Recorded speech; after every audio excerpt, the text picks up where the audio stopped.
walk away. Good afternoon. I'm Ed Bechtel from Bechtel's Pharmacy. We're here today at the Slatington Library to do our monthly Sweet Spot talk.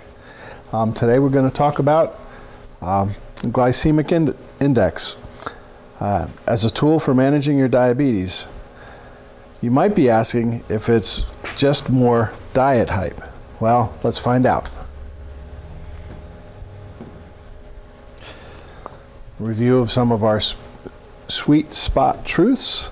Most of us know there are two main types of diabetes. With some exceptions, most diabetics fall into either category of type 1 or type 2. If you're not sure which one you have, simply ask your doctor, or based on your medications, we can help you figure that out.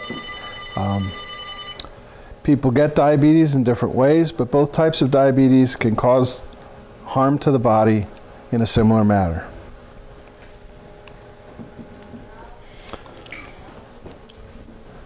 So what should our blood sugars be? The fasting blood sugar depends on which guidelines you follow. It's either 70 to 130 or 70 to 125. And then after you eat, it shouldn't go up higher than 180. At 180, that's the point when the excess sugar starts doing damage to blood vessels and nerves. Now, how do we control our blood sugar? Some people call this the three-legged stool approach. The three prongs are diet, exercise, and medications. Two of those three are totally under your control, and even the third one, the medications, that's partially under your control. You're going to decide whether or not you're going to take your medications or how you're going to take them.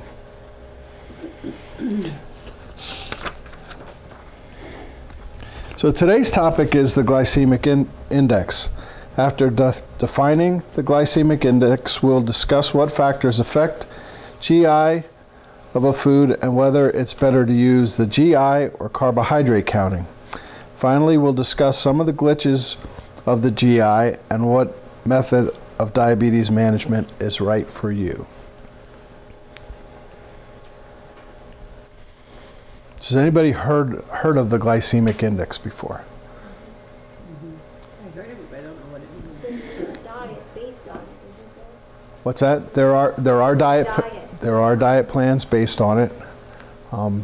Diet plans for diabetics or diet plans just to lose weight based on it. Anything else you've heard about it, or?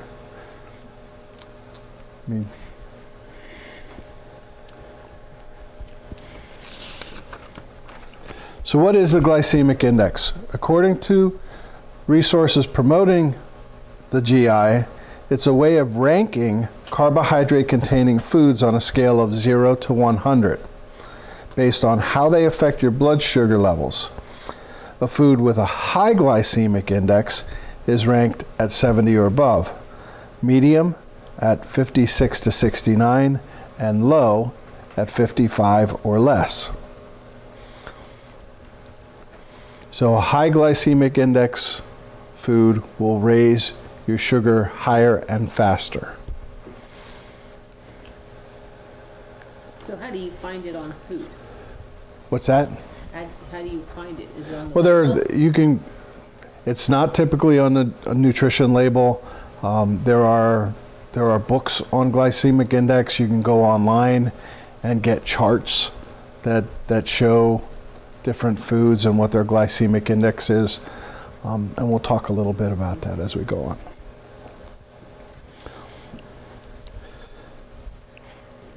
So the first category we're going to look at is low glycemic index foods.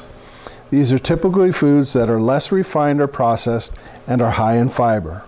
Examples of foods that have a low GI are whole wheat or pumpernickel bread, oatmeal, pasta, converted rice, barley, sweet potatoes, corns, yams, lima and butter beans, peas, legumes, lentils, and most fruits and non-starchy vegetables and carrots.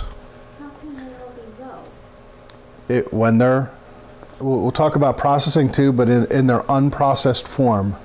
I mean, these are carbohydrates that, the glycemic index measures how, that raises how fast and how far it raises your blood sugar.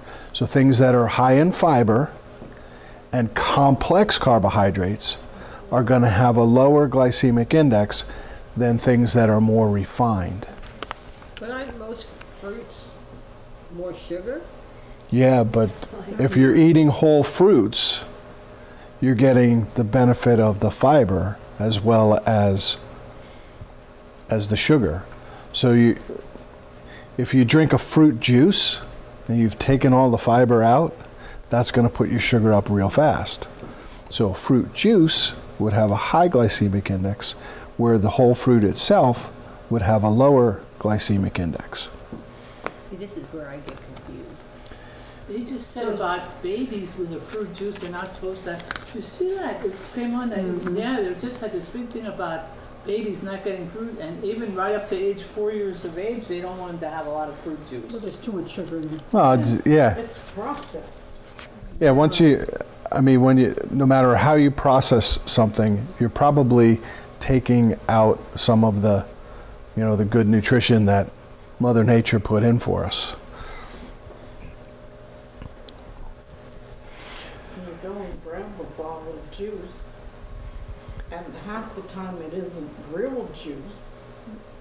Yeah. So you almost I need a know. college degree to figure some of this stuff out.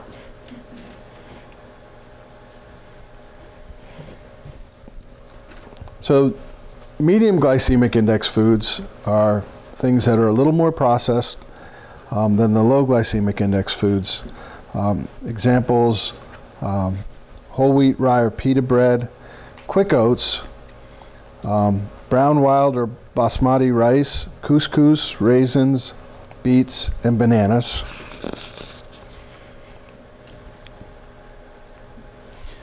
And then high GI foods are typically foods that are highly processed or refined, and they're lower in fiber, such as white bread, bagels, cornflakes, puff rice, bran flakes, instant oatmeal, short grain rice, rice pasta, macaroni and cheese from a mix, russet potatoes, pumpkins, pretzels, rice cakes, yeah.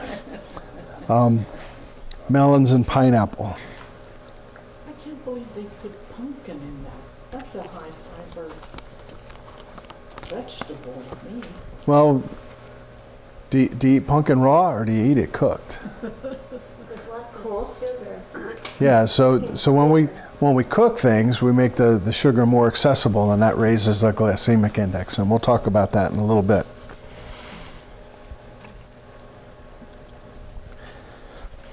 So how do these numbers apply to your everyday life? A food with a high glycemic index raises your blood sugar level higher and more quickly than a food with medium or a low glycemic index.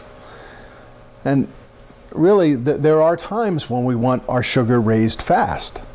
So, if you're on insulin and you're experiencing hypoglycemia, if your sugar's down, you might want to drink 4 ounces of apple juice to get that to get that sugar up. So something. Tablets too that you can take. Glucose, yeah, chewable glucose tablets. They make glucose gels that you can, but those little juice boxes, I tell people those are good to have if you often have bouts of hypoglycemia, because they're like pre-measured, and that amount of juice usually will raise your sugar about 50 points, which if your sugar's 60. I always take one of those for anytime I go out now. If you said like you go on the bike or something, Mhm. I always make sure I take one. You never know. To have along, so yeah, just in you never case. know. Yep. So when your sugar drops, that's like when you really start to feel funky. Yeah. Yes. Yes. Would you like to describe it? Yeah. But you could be like, I know like every once in a while I'll feel fine, and then all of a sudden I just I don't feel lightheaded, I just feel funky. It's like, wow, Yeah, my sugar must have just dropped. Your sugar's not, Out yeah, of your eyes. your sugar drops, you know, your brain doesn't work right. Yeah. You know. It's like you can't focus, you just. Yep. Often people get headaches with it. They, you know, they're not thinking What straight. makes your sugar They get, drop so fast like that? well, in somebody that's on insulin, I mean, insulin drops your blood sugar, and if you don't take enough calories in to counteract what the insulin is doing, you know, then your sugars drop. When you exercise, Yeah, I know with the exercising, but if you're not doing anything, all of a sudden you can be like, whew. yeah, your medication, I mean, some medications will take your sugar down below normal. Insulin, some of the older oral medications, the sulfonylureas, they can make your blood sugar drop below normal. Some of the newer drugs, you know, metformin, Januvia, they tend to normalize your blood sugar without causing hypoglycemia. So but often they're used in combination with Even other though drugs you that, eat good, your sugar still can just yeah, drop real fast. Depends on what you eat. depends on, you know, what you eat, when you ate, what you're doing. You know, diet, exercise, medications. That back to that three-pronged approach. Shopping is very stressful. Yeah, I mean, He said, I gotta feed you. This is before I was diabetic. so okay.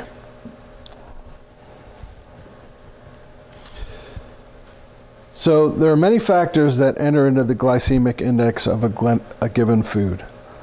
Ripeness and storage time. The riper a fruit or vegetable is, the higher the glycemic index. So you ever notice how, you know, as your bananas get brown, they get sweeter? Well, that's when they're getting better. Well, and that's when the sugar becomes more available when you eat it. So it pushes your blood sugar up faster.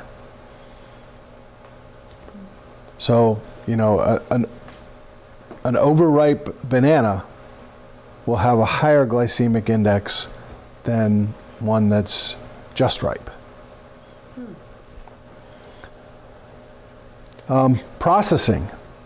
Juice has a higher glycemic index than whole fruit. You've taken the fiber away. Mashed potatoes have a higher glycemic index than a baked potato. Because you add all that other stuff to it. Well, because you've, you know, sort of purified, you know, broken it down, sort of liquefied it a little bit. By mashing it, it makes the sugar in the potato Even without adding more, something. even without adding I was anything. gonna say, don't you cook it out because you're boiling your potato? And you don't cook the sugar out. You'll cook some of the Nutrition, yeah. you'll cook some of the nutrition out. You'll Or you're cook. supposed to eat the potato shell. Makes you feel. Apple, for example.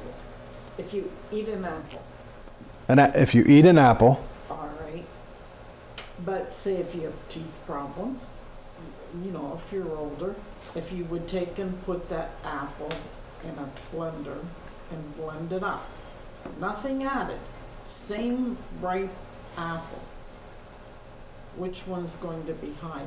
The one that you put in the blender? Because That- you broke it up and you're not Well, chewing it? that, yeah, Understand what I mean? yeah, you're still getting all the fiber that you would if you ate the whole apple, because you haven't added anything But to is it. there that much difference between the glycemic index? Yeah, I Say the whole apple was 100, and the one that you processed, would that be 100, or do you think it would be lower or higher? well, the whole fruit is going to have a lower glycemic index, so it's going to be below 50, Even though probably. you had someone else basically chewing it for you. Yeah, I mean, I don't. That gets Do you confusing. understand Yeah, what I mean? I don't know for sure, but based on what I've learned about just the process of breaking it down probably makes that sugar more available, so it would get in the bloodstream faster, and that would mean that it would have a higher glycemic index. So yeah, I think just the process of blending it would probably raise the glycemic index. You know, this disease, a lot of people shrug it off. You look healthy. Oh, you look good today. But when you factor in everything, I think it's almost just as bad as if you had cancer, or worse. Because it seems like they know what they can do for cancer. Well, But being diabetic, like you said, just the banana. Oh well, I ate that banana yesterday. The index was say 50. If you go to eat it today because it ripened more, now it's 60. right.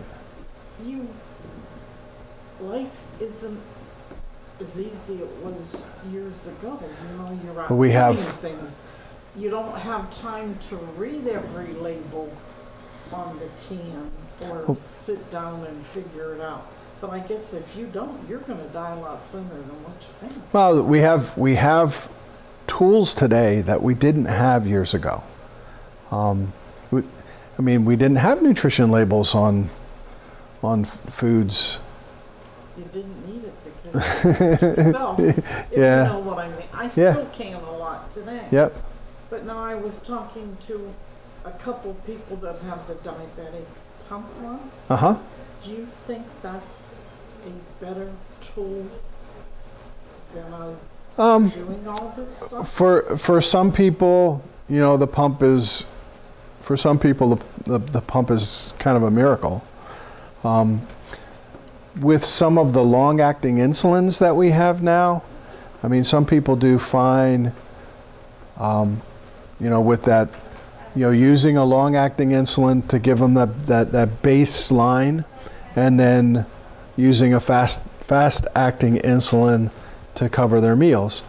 Now, if your schedule varies a lot, or if you're very active, I know, kids in school that have pumps that, they go from sitting in a classroom for 6 hours to running around a soccer field for an hour and a half. Very,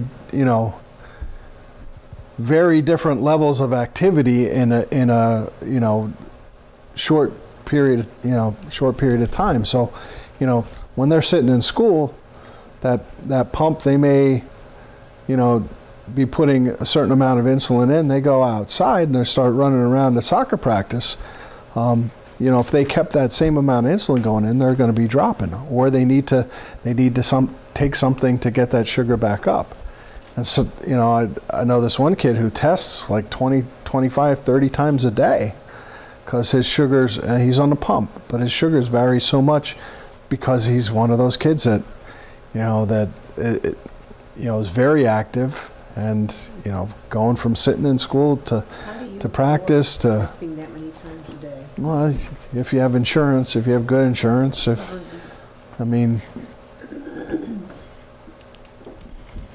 luckily he does. Now they have these implantable,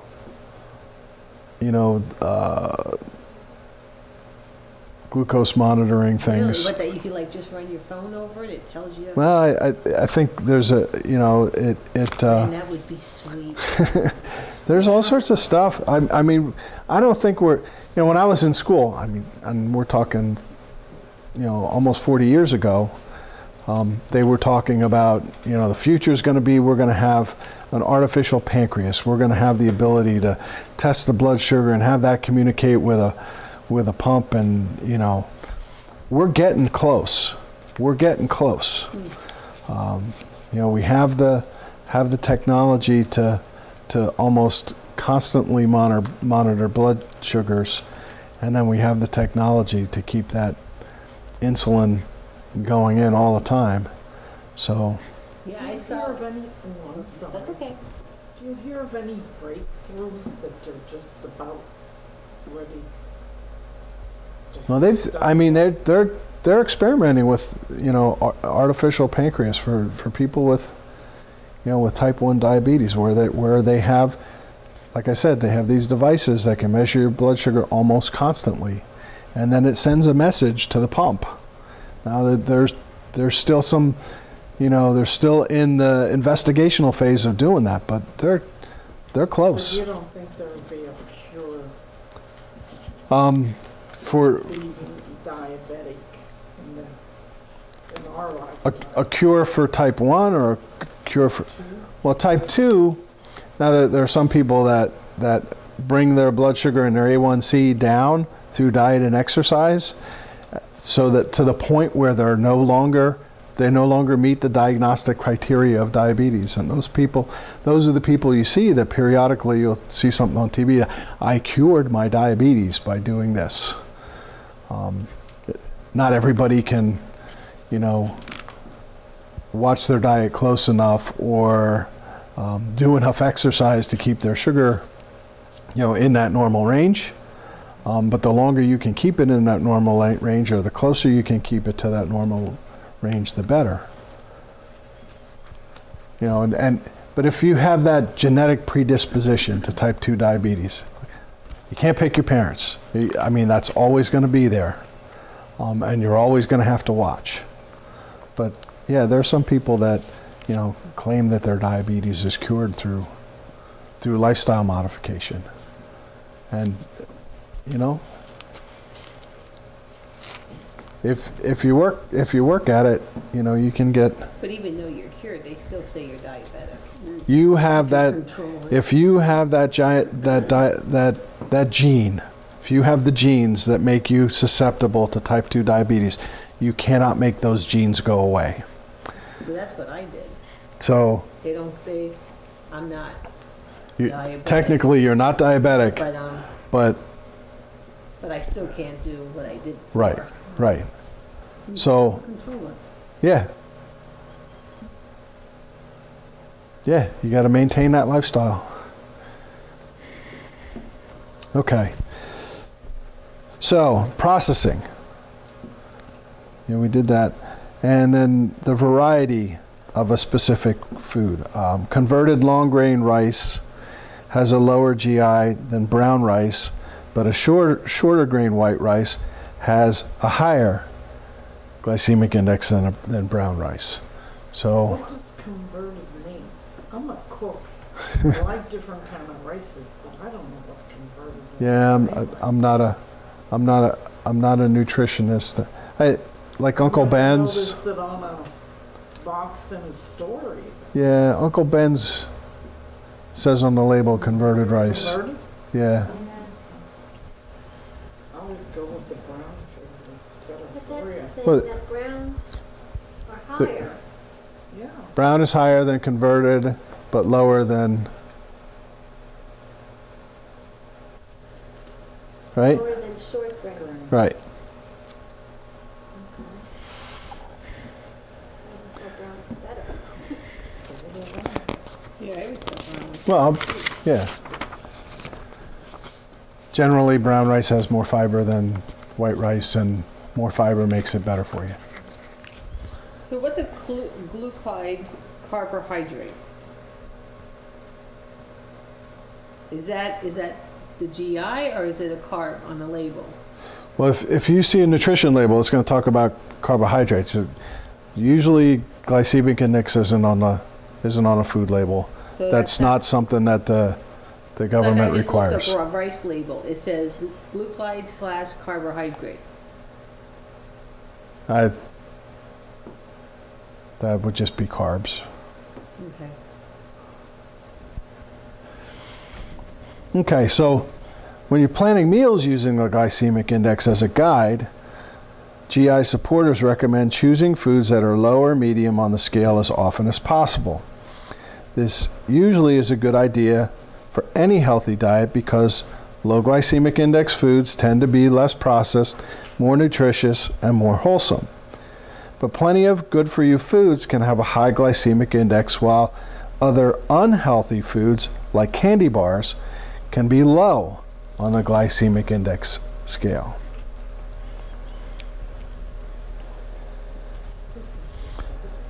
Supporters of the glycemic index diet also believe that the lower the GI number of a carbohydrate food, the better. The thinking is that higher GI foods are digested and metabolized more quickly, causing a rapid rise in blood glucose levels. This creates a dramatic spike in the levels of the hormone insulin, which works to remove the sugar from the blood. These responses can lead to an overproduction of insulin, contributing to weight gain. Therefore, carbohydrate foods with low glycemic indexes cause less insulin secretion, slow the clearing of glucose from the bloodstream, resulting in a greater satiety and fewer calories consumed throughout the day.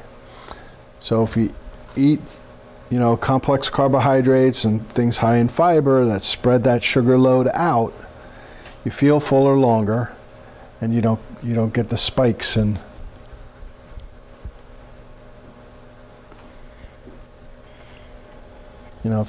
if your blood sugar spikes and your body releases insulin to take that sugar out of your bloodstream and put it in the cell, and then you don't use that sugar for energy, then your body converts it to fat. So the logic there is high glycemic foods, ends up with weight gain, right? So now, do we go by the glycemic index, or do we count carbs?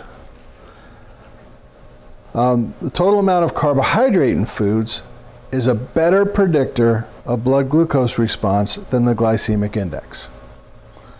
Both the type and the amount of carbohydrate in food affect blood glucose levels. Using the glycemic index may be helpful in fine-tuning your blood glucose management. Now what's that But saying? you still need to count carbs. You can't go just by the GI. So if you looked at,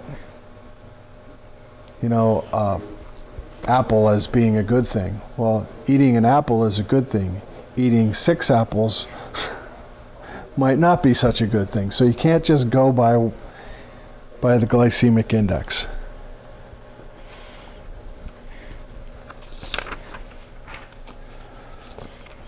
The glycemic index is not an absolute. It should be thought of as a guide only.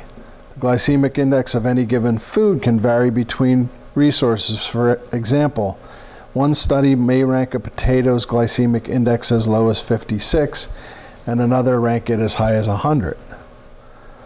Grinding and cooking can elevate the glycemic index of some foods because these techniques make them quicker and easier for your body to digest. For example, al dente pasta has a lower GI than pasta that's cooked until it's soft. All right, wait a minute. So if you cook your pasta longer, Yeah. that makes it easier for the body to digest and absorb. So if The you starch. make it al dente, you could have 2 servings instead of 1? No, I don't think so. Wishful thinking. That's right. Now That's I'm what- talking your cup or whatever you're allowed to have. Right, So if you make it you still need to count carbs, but if you make it al dente, that carbohydrate's going to be absorbed into your bloodstream less rapidly Does than it if make you. your carb number any different, or is No. the carb number still the same? The carb number would be the same, Okay. but instead of your blood sugar going like this, Yeah. your blood sugar is going to go like this. Okay. So if you cook it longer, that spike is going to be higher. See, when you look at, sometimes when we look at A1Cs, sometimes the A1C will be high, but you're checking your fasting blood sugars every morning, and your fasting blood sugar is fine. Now, when that happens, that's an indication that the blood sugar after eating is probably going too high, because it's that A1C is that 3-month average of what your sugar is. That fasting blood sugar you take in the morning, that's a snapshot. That's just one point in time what your sugar is. That's why some people test not only before they eat, but also after they eat. And you know, your doctor probably wouldn't have you do that unless something wasn't adding up. You know, if your fasting blood sugars are good and your A1C is good, everything's good, right? If your fasting blood sugars are high and your A1C is a little high, well, then we look at getting that fasting blood sugar down, because that's probably why your A1C is high. But if your fasting blood sugars are good and your A1C is high, then your sugar is off some other time. So, you know, that would be the after eating. So foods that have a high glycemic index are going to cause that after meal glucose to spike higher. Does that make sense? Yeah. But you still need to count the carbs. You still need to count the calories, because no matter what you eat, your body will turn it into sugar before it uses it for energy. I look at calories. I only look at carbs. Yeah, but you still need to look at, you know, your total calories too, because, like I said, your body will turn everything to sugar before it can use it for energy. So the carbs that you eat, I mean, that happens very quickly. Proteins, it takes a little longer, 4 or 5 hours. Fats, it takes up to 8 hours. That's why a balanced diet is important. So you're getting some carbs for the energy now, and proteins and fats for the energy later, because your body's going to turn it all into sugar eventually.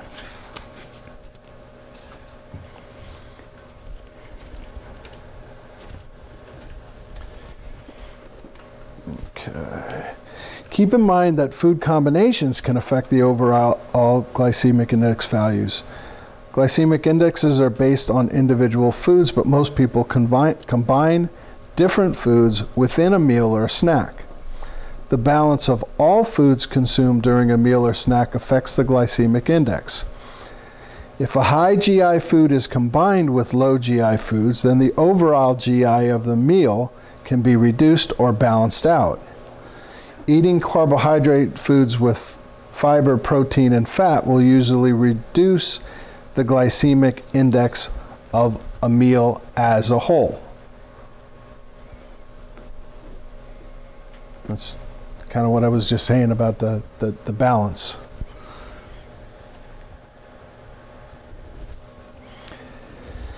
Not every high glycemic index food should be avoided from a nutritional standpoint.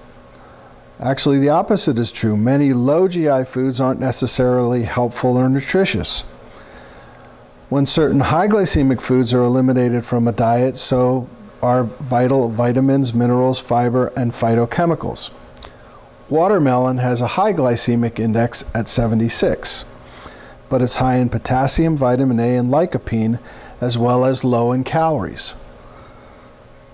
On the other hand, a Snickers bar has a low glycemic index of 43, but doesn't contribute much in the way of nutrition. Therefore, the use of the glycemic index needs to be balanced with basic nutrition principles and healthy food choices.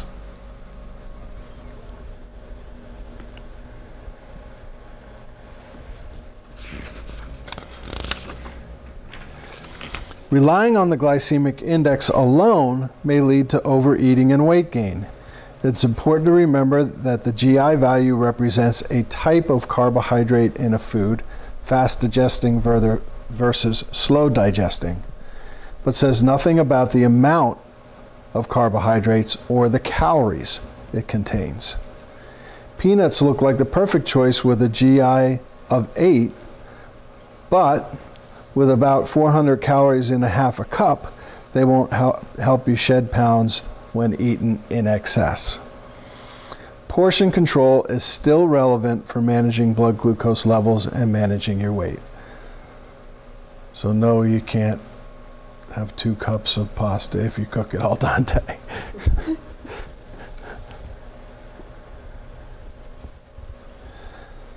According to both the American Diabetes Association and the American Dietetic Association, there's no one diet or meal plan that works for everyone with diabetes.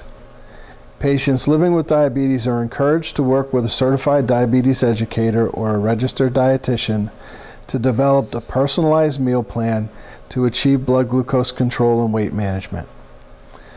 Overall, research studies indicate that the total amount of carbohydrate consumed is still the strongest predictor of blood glucose response. And this is typically the first tool used in the management of blood glucose levels. For individuals needing greater blood sugar control, choosing low glycemic carbohydrates along with a carbohydrate-controlled meal plan may produce modest results. However, it's not recommended that people with diabetes follow a low GI eating plan alone. The amount of carbohydrates a person eats, regardless of their effect on the blood sugar, is still important.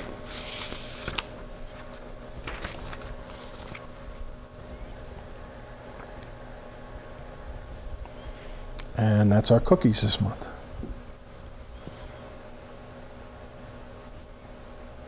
Questions? I went looking for a glycemic index, but didn't find You went looking in the library? it. Yeah. Yeah, there. About the apples. Yeah, there are some diet books that on glycemic index. I went online. I was going to try to find a good chart, and the only good charts that I found, comprehensive charts, were embedded in, or they were embedded in the web page that I couldn't copy it and print it out. So, but there are, if you go online and Google glycemic index chart, there are charts out there. And we were talking about apples. Yeah, I could probably Google glycemic index of apples and Let's see what. can I do that from this computer? Polarizing it.